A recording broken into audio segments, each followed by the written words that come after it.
2024ರ ಲೋಕಸಭೆಯ ಚುನಾವಣೆ ಕಾಂಗ್ರೆಸ್ ಪಾಳೆಯದಲ್ಲಿ ಅತಿ ದೊಡ್ಡ ರಣವ್ಯೂಹ ಸಿದ್ಧಗೊಂಡಿದೆ ಅನ್ನೋದರ ಡೀಟೇಲ್ಸ್ ಸದ್ಯ ಸಿಗ್ತಾ ಇದೆ.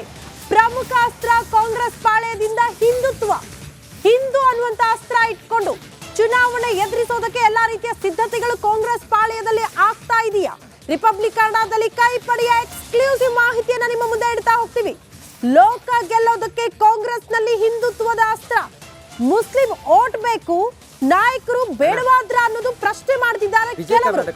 ಮುಖ್ಯಮಂತ್ರಿ ಸಿದ್ದರಾಮಯ್ಯನವರಿಗೆ ಮುಸ್ಲಿಂ ಗೂಗ್ಲಿ. ಕಾಂಗ್ರೆಸ್ನಲ್ಲಿ ಜೋರಾಯ್ತು ಮುಸ್ಲಿಂ ಟಿಕೆಟ್ ವಿವಾದ. ಮುಸ್ಲಿಮರ ಬದಲು ಹಿಂದೂಗಳಿಗೆ ಟಿಕೆಟ್ ನೀಡೋ ಬಗ್ಗೆ ಚರ್ಚೆ ಆಗ್ತಾ ಇದೆ ಕಾಂಗ್ರೆಸ್ ಪಾಳ್ಯದಲ್ಲಿ. ಸರ್ಕಾರಕ್ಕೆ ಚುನಾವಣಾ ಪರಿಣಿತ ಸುನಿಲ್ ಕನಗೋಲು ಸಲಹೆ ಕೊಟ್ಟಿದ್ದಾರೆ ಅನ್ನೋದ್ರ ಡೀಟೇಲ್ಸ್ ಸದ್ಯ ಸಿಗ್ತಾ ಇದೆ.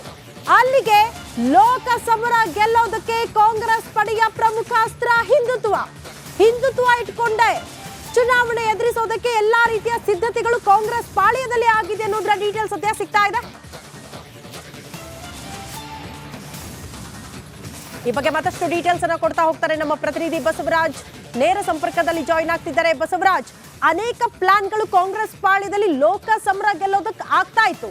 ಬಟ್ ಈಗ ಪ್ರಮುಖ ಅಸ್ತ್ರ ಹಿಂದುತ್ವ ಅಂತ ಹೇಳಲಾಗ್ತಾ ಇದೆ ಕಾಂಗ್ರೆಸ್ ಪಾಳ್ಯದಲ್ಲಿ. ಇದರ ಅಜೆಂಡಾ ಏನು, ಹಿನ್ನೆಲೆ ಏನು, ಯಾವ ರೀತಿ ಲೆಕ್ಕಾಚಾರಗಳು ಕಾಂಗ್ರೆಸ್ ಪಾಳ್ಯದಲ್ಲಿ?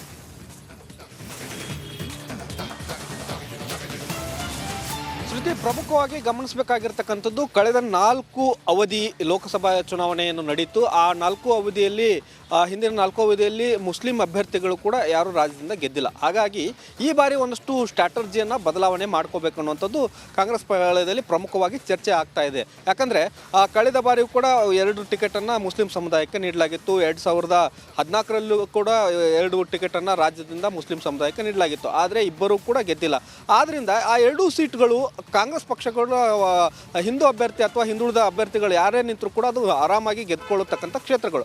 ಆದರೂ ಕೂಡ ಅಲ್ಲಿ ಮುಸ್ಲಿಂ ಅಭ್ಯರ್ಥಿಗೆ ಟಿಕೆಟನ್ನು ಕೊಟ್ಟರೂ ಕೂಡ ಗೆಲುವು ಸಾಧಿಸೋಕ್ಕಾಗ್ತಿಲ್ಲ ಅನ್ನುವಂಥ ಒಂದಷ್ಟು ಜಿಜ್ಞಾಸೆ ಕಾಂಗ್ರೆಸ್ ನಾಯಕರಿಗೆ ಕಾಡ್ತಾ ಇದೆ. ಹಾಗಾಗಿ ಈ ಬಾರಿ ಒಂದಷ್ಟು ಸ್ಟ್ರಾಟರ್ಜಿ ರಣತಂತ್ರವನ್ನು ಬದಲಿಸಿಕೊಂಡು ಮತ್ತೆ ಅಖಾಡಕ್ಕೆ ಇಳಿಬೇಕು ಮತ್ತು ಹೆಚ್ಚಿನ ಲೋಕಸಭಾ ಟಿಕೆಟನ್ನು ರಾಜ್ಯದಿಂದ ಗೆಲ್ಲಬೇಕು ಅನ್ನುವಂಥ ರಣತಂತ್ರವನ್ನು ಕಾಂಗ್ರೆಸ್ ರೂಪಿಸ್ತಾ ಇದೆ.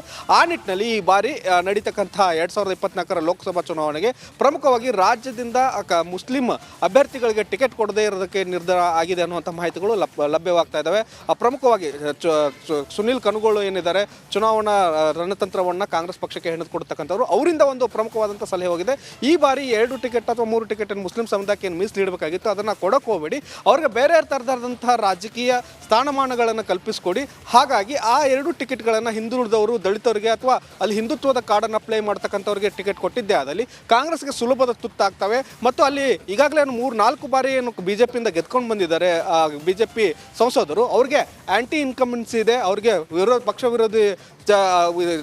ವಿರೋಧಿ ಅಲ್ಲೇ ಇದೆ. ಹಾಗಾಗಿ ಅಲ್ಲಿ ಈಗ ಬಾರಿ ನಾವು ಹಿಂದುಳಿದವರ ಕ್ಯಾಂಡಿಡೇಟ್ ಹಾಕಿದ್ದೆ ಆದಲ್ಲಿ ಸುಲಭವಾಗಿ ಗೆಲುವು ಸಾಧಿಸೋಕ್ಕೆ ಅನುಕೂಲ ಆಗುತ್ತೆ ಅನ್ನುವಂಥ ಒಂದಷ್ಟು ಸೂಚನೆಗಳು ಕೊಟ್ಟಿರೋ ಕಾರಣಕ್ಕಾಗಿ ಕಾಂಗ್ರೆಸ್ನಲ್ಲಿ ಸೀರಿಯಸ್ ಆಗಿ ಈ ನಿಟ್ಟಿನಲ್ಲಿ ಚಿಂತನೆ ನಡೀತಾ ಇದೆ. ಶ್ರುತಿ. ಓಕೆ ಬಸವರಾಜ್, ಧನ್ಯವಾದಗಳು ತಮ್ಮೆಲ್ಲ ಮಾಹಿತಿಗೆ.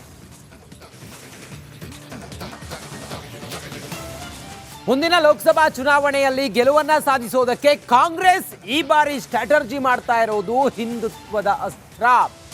ಹಾಗಾದ್ರೆ ಈ ಬಾರಿ ಮುಸ್ಲಿಮರಿಗೆ ಟಿಕೆಟ್ ಇಲ್ವಾ ಲೋಕಸಭಾ ಕ್ಷೇತ್ರಗಳಲ್ಲಿ ಅತಿ ಹೆಚ್ಚು? ಇದು ಈಗ ಸ್ಟ್ರಾಟರ್ಜಿ ಪರಮೇಶ್ವರ್ ಅವರು ಹೇಳಿದ್ದಾರೆ. ಪರೋಕ್ಷವಾಗಿ ಈ ಸುಳಿವನ್ನ ನೀಡಿದ್ದಾರೆ ಗೃಹ ಸಚಿವ ಪರಮೇಶ್ವರ್. ಚುನಾವಣೆಗಳಲ್ಲಿ ಕೆಲವು ಸಮುದಾಯ ಗೆಲ್ಲಲು ಆಗಲ್ಲ, ಅಂತಹ ಸಮುದಾಯಕ್ಕೆ ಬೇರೆ ವ್ಯವಸ್ಥೆ ಮಾಡ್ತೇವೆ, ಪರಿಷತ್ ಹಾಗೂ ಸರ್ಕಾರದಲ್ಲಿ ಸ್ಥಾನಮಾನವನ್ನು ಕೊಡ್ತೇವೆ.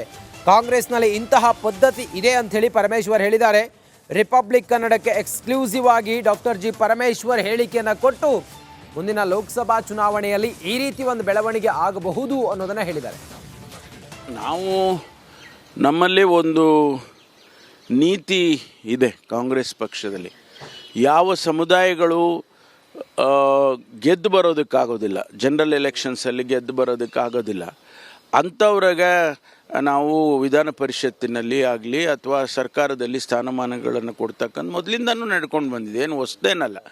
ಆದ್ದರಿಂದ ಒಂದು ವೇಳೆ ಕ್ರಿಶ್ಚಿಯನ್ಸ್ ಇರ್ಬೋದು, ಮುಸ್ಲಿಮ್ರು ಇರ್ಬೋದು, ಅಥವಾ ಬೇರೆ ಸಮುದಾಯದವರು, ಸಣ್ಣ ಸಣ್ಣ ಸಮುದಾಯಗಳು ಭಾಳಷ್ಟಿದ್ದಾವೆ ನಮ್ಮಲ್ಲಿ, ಅವರಿಗೂ ಕೂಡ ನಾವು ಬೇರೆ ಬೇರೆ ರೀತಿಯಲ್ಲಿ ರಾಜಕೀಯ ಸ್ಥಾನಮಾನಗಳನ್ನು ಕೊಡೋದಕ್ಕೆ ನಾವು ಯಾವಾಗಲೂ ಪ್ರಯತ್ನ ಮಾಡ್ತೀವಿ, ಈ ಬಾರಿಯೂ ಮಾಡ್ತೀವಿ.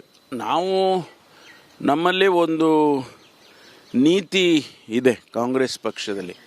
ಯಾವ ಸಮುದಾಯಗಳು ಗೆದ್ದು ಬರೋದಕ್ಕಾಗೋದಿಲ್ಲ, ಜನರಲ್ ಎಲೆಕ್ಷನ್ಸಲ್ಲಿ ಗೆದ್ದು ಬರೋದಕ್ಕಾಗೋದಿಲ್ಲ, ಅಂಥವ್ರಿಗೆ ನಾವು ವಿಧಾನ ಪರಿಷತ್ತಿನಲ್ಲಿ ಆಗಲಿ ಅಥವಾ ಸರ್ಕಾರದಲ್ಲಿ